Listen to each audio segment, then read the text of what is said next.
ভারত, যার পরিচয় কৃষি নির্ভর দেশ হিসেবে। দেশটির শতকরা ৭০% মানুষ কোনো না কোনোভাবে কৃষির সাথে যুক্ত। অথচ এই দেশের কৃষকরা দিন দিন যেন হারিয়ে যাচ্ছেন হতাশার অন্ধকারে।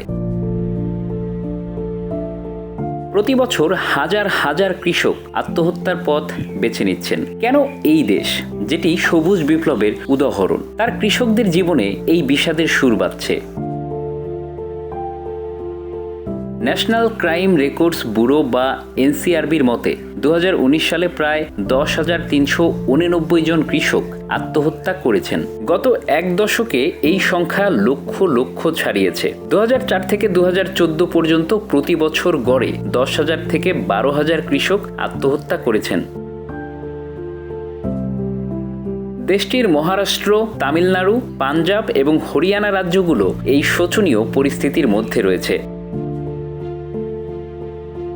কৃষকদের এই আত্মহত্যার পেছনে প্রধান কারণ হলো ঋণের বোঝা। ফসল ফলানোর জন্য অনেক কৃষক বেসরকারি মহাজন বা ঋণ প্রতিষ্ঠানের থেকে চড়া সুদে ঋণ নেন, কিন্তু প্রাকৃতিক দুর্যোগ যেমন খরা বা বন্যা তাদের ফসল ধ্বংস করে দেয়। ফলে এই ঋণ শোধ করা তাদের পক্ষে সম্ভব হয় না।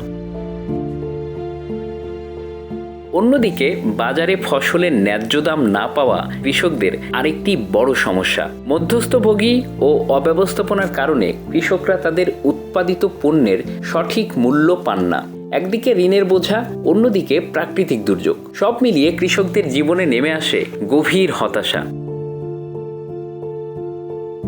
2014 সালে নরেন্দ্র মোদী সরকার ক্ষমতায় আসার পর কৃষি ব্যবস্থার উন্নতির জন্য নতুন আইন প্রণয়ন করেছিল। তবে 2020 সালে পাশ হওয়া 3টি কৃষি আইন কৃষকদের মনে ভয় ও ক্ষোভ তৈরি করে। এই আইনের বিরুদ্ধে কৃষকরা 1 বছরের বেশি সময় ধরে আন্দোলন চালান।